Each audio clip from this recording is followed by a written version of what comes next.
بسم اللہ الرحمن الرحیم۔ جنگ فلسطین میں رومنز کو شکست دینے کے بعد حضرت عمرو بن عاص رضی اللہ تعالیٰ عنہ نے اس جنگ کی ساری ڈیٹیل مسلمانوں کے پہلے خلیفہ حضرت ابوبکر صدیق رضی اللہ تعالیٰ عنہ تک پہنچا دی۔ یہ خبر سن کر مسلمانوں کے پہلے خلیفہ حضرت صدیق اکبر بہت خوش ہوئے اور آپ نے قاصد سے دریافت فرمایا کہ مسلمانوں کے آرمی چیف ابو عبیدہ بن جراح کہاں تک پہنچے ہیں؟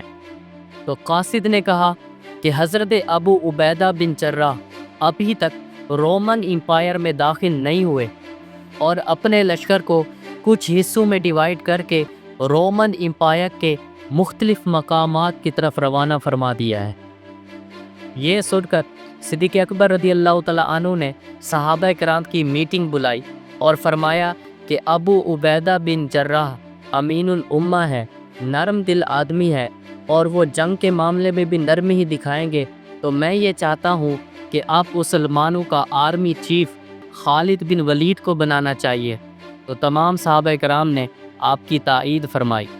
اب صدیق اکبر نے حضرت خالد بن ولید کے لیے ایک لیٹر لکھا اور فرمایا کہ اب سے مسلمانوں کے آرمی چیف تم ہو اور تم نے یہ جو حرکت کی ہے اس کو آئندہ نہ دہرانا، اور اللہ پاک کا تم پر خاص فضل ہے کہ تمہیں دیکھ کر دشمن کے چھکے چھوٹ جاتے ہیں اور تم مسلمانوں کو دشمن کے چنگل سے صاف بچا لیتے ہو۔ جب میرا یہ خط تم تک پہنچے تو پرشین امپائر کو چھوڑ کر فوراً رومن امپائر کی طرف آ جانا۔ ایک منٹ، حضرت خالد بن ولید نے ایسا کیا کام کیا تھا کہ صدیق اکبر نے فرمایا کہ تم نے یہ جو حرکت کی ہے اس کو آئندہ نہ دہرانا؟ اصل میں حضرت خالد بن ولید ایسے کمانڈر تھے جو یہ چاہتے تھے کہ دشمن کو سنبھلنے سے پہلے ہی اس کو دبوچ لیا جائے۔ تو آپ الہیرہ میں سکون سے نہیں بیٹھے بلکہ آپ نے حسید، خناخس، مدی، زومیر اور ثنا ان تمام علاقوں کو فتح کر لیا تھا، اور آپ ایک اور علاقے کی طرف بڑھے جس کا نام تھا فراز۔ اس مقام پر رومن اور پرین امپائر کا بارڈر تھا، جیسے آج پاکستان کا واگا بارڈر ہے۔ آج تاریخ میں ایک نئی بات رقم ہونی تھی اور وہ رومن اور پرشینز کا اتحاد ہے۔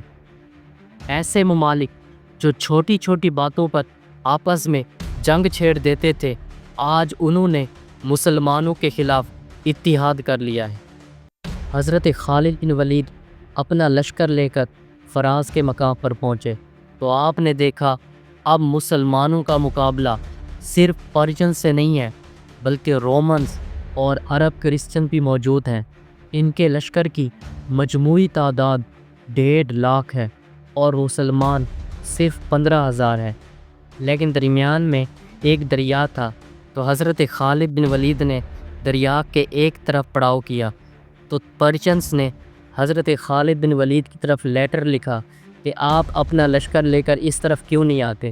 تو حضرت خالد بن ولید نے فرمایا کہ ہمارا لشکر تعداد میں بہت کم ہے، تو تمہیں ہمارے لشکر سے کیا خطرہ ہے، تم ہی اپنا لشکر لے کر دریا کے اس طرف آ جاؤ۔ یہ سن کر رومن اور پرشینز اپنا اپنا لشکر لے کر دریا کے اس طرف آنا شروع ہو گئے اور حضرت خالد بن ولید اپنا لشکر لے کر پیچھے ہو گئے اور ان کے لیے کافی ساری جگہ چھوڑ دی تاکہ ان کا عقب بیک دریا کی وجہ سے محفوظ نہ رہے، کیونکہ جب ان کے لیے بہت ساری جگہ چھوڑی جائے گی تو وہ دریا سے کافی آگے آ جائیں گے اور ان پر پیچھے سے بھی حملہ کیا جا سکے گا۔ اب دونوں لشکر آمنے سامنے ہوئے تو رومنز نے ایک چالاکی کی۔ رومنز نے اپنے لشکر کو 3 حصوں میں ڈیوائیڈ کیا، خود الگ ہو گئے، پرشینز کو الگ کر دیا اور کرسچنز کو الگ کر دیا، اور کہا کہ اب دیکھتے ہیں کہ جنگ چھوڑ کر پہلے کون بھاگتا ہے۔ رومنز نے یہ تقسیم اس وجہ سے کی تاکہ مسلمان بھی اپنے لشکر کو مختلف حصوں میں ڈیوائیڈ کر لیں اور ان کو آسانی سے ہرایا جا سکے۔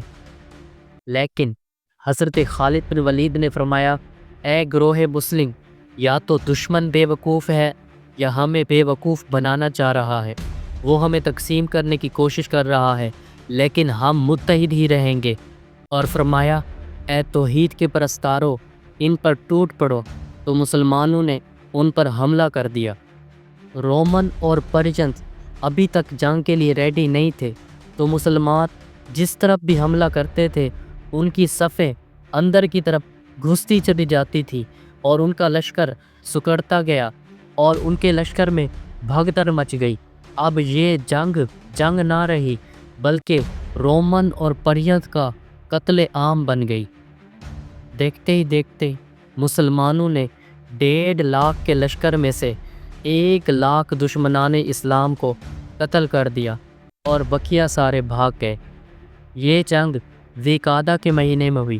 جب حضرت خالد بن ولید نے دشمنوں کا 1.5 لاکھ کا لشکر دیکھا تو آپ نے منت مانی کہ یا اللہ، اگر تو نے اس جنگ میں ہمیں فتح عطا فرمائی تو میں تیرے گھر کا حج کروں گا۔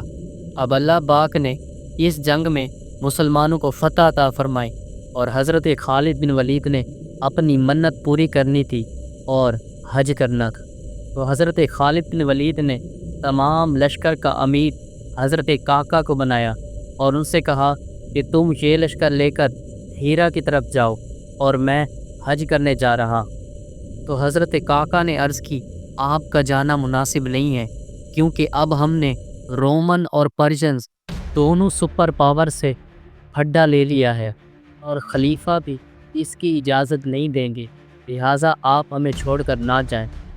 لیکن حضرت خالد بن ولید حج کرنے کے لیے بہت بےتاب تھے، تو حضرت خالد بن ولید نے حضرت کاکا سے فرمایا کہ تم اس لشکر کو 3 حصوں میں ڈیوائیڈ کر کے ہیرا کی طرف روانہ کر دو اور ان سے کہو اپنے لشکر کی رفتار بالکل سلو رکھنی ہے اور ہم جلدی سے حج کر کے آ جائیں گے اور کسی کو اس کی خبر بھی نہیں ہوگی۔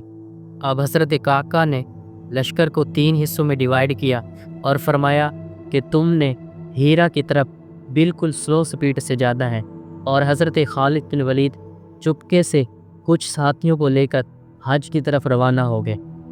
مکہ جانے کے 2 راستے تھے، ایک عام راستہ لیکن اس سے کئی دن لگ جاتے، اور دوسرا شارٹ راستہ، لیکن یہ راستہ بہت خطرناک تھا اور اس کا نام تھا موت کی وادی، بالکل ڈیزرٹ۔ یہ صحرائی راستہ اتنا خطرناک تھا کہ اس سے منزل تک پہنچنا تو دور کی بات، زندہ بچ جانا بھی بڑی بات ہوتی۔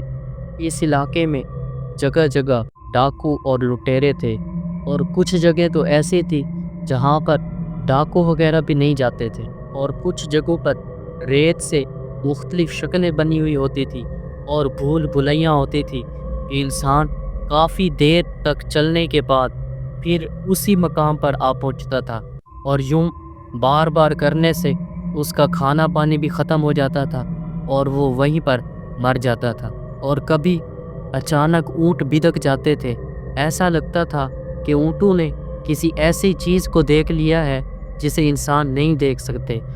حضرت خالد بن ولید اور ان کے ساتھیوں کے اونٹ بھی کئی بار بتکے، جب یہ اتر کر دیکھتے تھے تو آگے کوئی چیز نہیں ہوتی تھی۔ بہرحال مسلمانوں نے بڑی مشکل سے اس ڈیزرٹ کو کراس کیا اور مسلمان مکہ مکرمہ پہنچ گئے۔ تو حضرت خالد بن ولید نے اپنے ساتھیوں کو فرمایا کہ اپنے چہرے چھپا لو تاکہ ہمیں کوئی پہچان نہ سکے۔ اب حضرت خالد بن ولید نے حج کیا، اور حج کرنے کے بعد پھر حضرت خالد بن ولید اپنے ساتھیوں کو لے کر اسی ڈیزرٹ سے، وادی موت سے دوبارہ واپس آئے۔ ادھر ہیرا میں مسلمانوں کے 2 لشکر پہنچ چکے تھے، تیسرا لشکر پہنچنے والا تھا، اور حضرت خالد بن ولید اس لشکر میں شامل ہو کر ہیرا میں پہنچ آئے، اور کسی کو پتہ نہیں چلا کہ حضرت خالد بن ولید حج کر کے آئے ہیں، کیونکہ لشکر کے 3 حصے تھے۔ ہر ایک نے یہی سمجھا کہ حضرت خالد اگر ہمارے ساتھ نہیں ہے تو لشکر کے کسی اور حصے میں ہوں گے، تو یوں کسی کو پتہ نہیں چلا کہ حضرت خالد حج کرنے گئے تھے۔ حضرت خالد بن ولید نے حلق بھی کروایا ہوا تھا، لیکن پھر بھی کسی کو پتہ نہ چلا کہ آپ حج کر کے آئے ہیں، کیونکہ اتنے کم عرصے میں حج کرنے جانا اور پھر واپس آ جانا یہ امپاسبل تھا، لیکن مسلمانوں کے پہلے خلیفہ حضرت ابوبکر صدیق رضی اللہ تعالیٰ عنہ نے حضرت خالد بن ولید کو کیا فرمایا؟ کچھ یاد آیا؟ تم نے یہ جو حرکت کی ہے کہ اپنے لشکر کو چھوڑ کر چلے گئے، اگر رومن اور پرشین دونوں حملہ کر دیتے تو یہ حرکت دوبارہ نہ دہرانا۔ بہرحال قاصد نے حضرت صدیق اکبر کا پیغام حضرت خالد بن ولید تک پہنچا دیا کہ اب سے آپ مسلمانوں کے آرمی چیف ہیں اور پرشین امپائر کو چھوڑ کر رومن امپائر کی طرف آ جائے۔